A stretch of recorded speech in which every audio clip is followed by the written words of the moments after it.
In 1876, the corpse of a Dutch nobleman vanished in thin air. For almost 1.5 centuries, the disappearance of Baron Frits van Keverberg remained a mystery, until a workman hid a coffin in a corner of the castle garden. Forensic research made it likely that the dead baron was back, but how come he disappeared after his death? Born in 1825 in Stonor in the UK, Baron Frits van Keverberg was a Dutch nobleman who spent most of his life in Kessel, a small idyllic village in the southeast of the Netherlands. The local castle, a medieval fortress, was inherited by his family.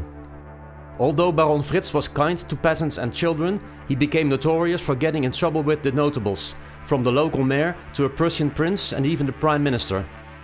Even his wife and daughter ran off, leaving the angry Baron alone in his sinister castle, where he spent his days with quarrel and his evenings with booze. The local church was partly built on the castle's land, resulting in the privilege of the owner to have his own corner in the church. But in 1869, the old church was torn down and a new one was built, this time not on the castle's ground, so the private corner was gone. Baron Frits reacted furiously and he attended the first masses outside, on the spot where once his private corner was.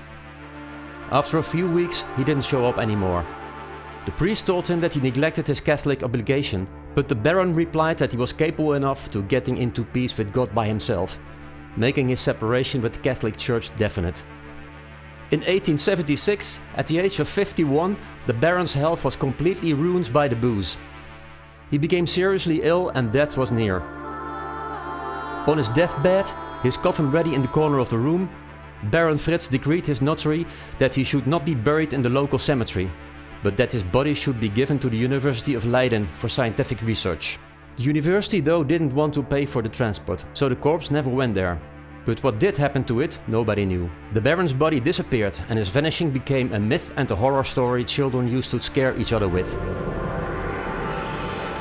In June 2015, during restoration works on the castle's ruins, a workman hit a lead coffin with his excavator and a skull rolled out.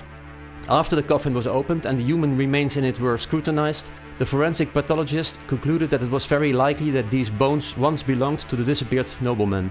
To be 100% sure though, we should exhume his sister, the only relative of whom the whereabouts of the body are known. That will not be done though. Some mysteries are better off staying a mystery.